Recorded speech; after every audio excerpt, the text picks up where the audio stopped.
वज़ीर-ए-आला खैबर पख्तूनख्वा का सरकारी मुलाजमीन के खिलाफ धमकी आमेज बयान। इलेक्शन कमीशन का इजलास आज होगा। सुहेल आफरीदी के मामले पर मुनासिब कानूनी कार्रवाई पर गौर किया जाएगा। जबकि वज़ीर-ए-आला केपी ने हवेलियां जलसे से खिताब में कहा था कि इलेक्शन के दिन बदमज़गी हुई तो इंतजामिया और पुलिस के जिम्मेदार अफसरान सीटों पर नहीं रहेंगे। वकार सैयद इस्लामाबाद से हमारे साथ मौजूद हैं। वकार, क्या डिटेल्स हैं?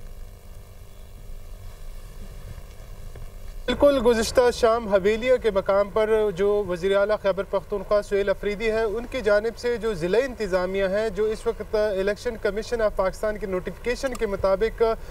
बतौर रिटर्निंग अफसर और जो दीगर मातहत जो ओहदे हैं उससे मुतालिक इलेक्शन कमीशन को असिस्ट कर रहे हैं, जिस पर रात गए इलेक्शन कमीशन की जानिब से नोटिस लिया गया और इसमें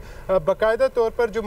डिस्ट्रिक्ट मॉनिटरिंग टीम है उनसे रिपोर्ट तलब की गई और आज तकरीबन 11:30 बजे के करीब ये इजलास तलब किया गया है, जिसमें बाकायदा तौर पर वज़ीर-ए-आला खैबर पख्तूनख्वा के बयान का जो है वो जायज़ा लिया जाएगा और कानून के मुताबिक जो कार्रवाई बनती है उससे मुतल्लिक जो है वो फैसला किया जाएगा। हमारे जो ज़राए हैं वो ये बता रहे हैं कि जो डिस्ट्रिक्ट मॉनिटरिंग ऑफिसर है उनकी जानिब से रिपोर्ट जो है वो इलेक्शन कमीशन को रात गए अरसाल की गई थी, जिसमें बताया गया था कि वज़ीर-ए-आला खैबर पख्तूनख्वा को अव्वल तो इस हल्के में आना ही नहीं चाहिए था, लेकिन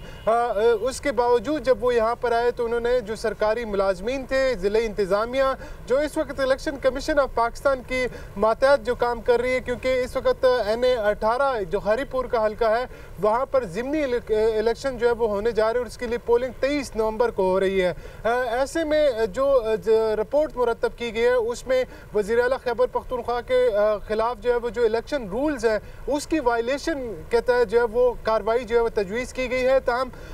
रात गए खैबर पख्तूनख्वा के जो वज़ीर-ए-आला हैं उनका मौक़िफ़ भी सामने है, उनकी जानिब से भी ये वाज़े करने की कोशिश की गई कि उन्होंने किसी अफसर को जो है वो धमकी नहीं दी, बल्कि उन्होंने ज़िला इंतज़ामिया अफसरान को ये याद दहानी करवाई कि वो किसी किस्म की जो है वो पार्टी ना बने और ये इंतखाबात मेरिट पर और साफ और शफाफ जो है वो कराए। जी, साफ और शफाफ करवाएं इंतखाबात। बहुत शुक्रिया आपका वकार।